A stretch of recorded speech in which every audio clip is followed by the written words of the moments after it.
Good morning from Snake Mountain Boat Works on Tuesday, January 13th. We've switched back to working on the minnow bottom. The minnow is a 1930 16-foot Dodge Runabout. As you can see, we have milled out a lot of mahogany. This bottom is going to take a lot of mahogany, and John will walk you through some of the challenges, not the least of which is that none of these planks have parallel sides. Okay, well, I went back through and I placed all the old planking back on the bottom of the boat so that I would have a placement for each plank. And then I take the individual planks off and I use the old plank for a pattern for the new plank, and I do any adjusting I have to do to it while I cut it out and sand it in.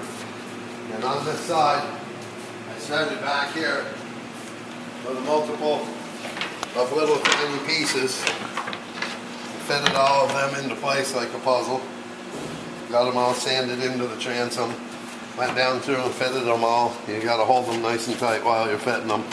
And then, of course, in order to screw them down, we need to know where all the framework is in there. So if you can see, I've penciled out all of the framework in the bottom of the boat on this side, and I will then seal all the boards. After they're dried, I will take and screw them up, put bed of 5200 down, and I will screw the boards down in place.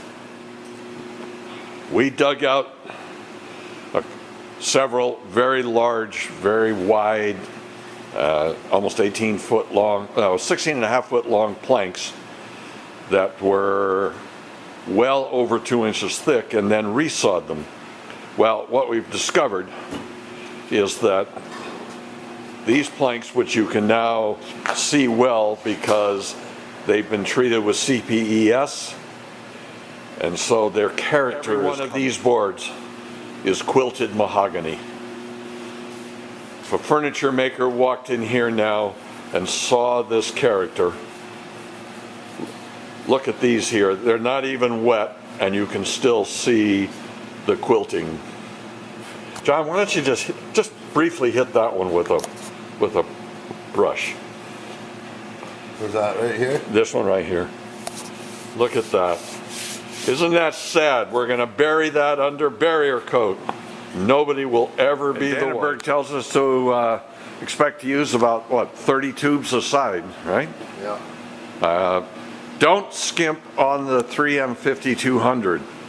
It is the bladder that holds everything together. You want to just lay it on with a good thick, even layer, and if it oozes up between the planks as you do it, all the better. Now you've got it completely sealed. So we'll keep working on the minnow and be back to you with an update very soon. Thank you so much. Goodbye from Snake Mountain Boat Works.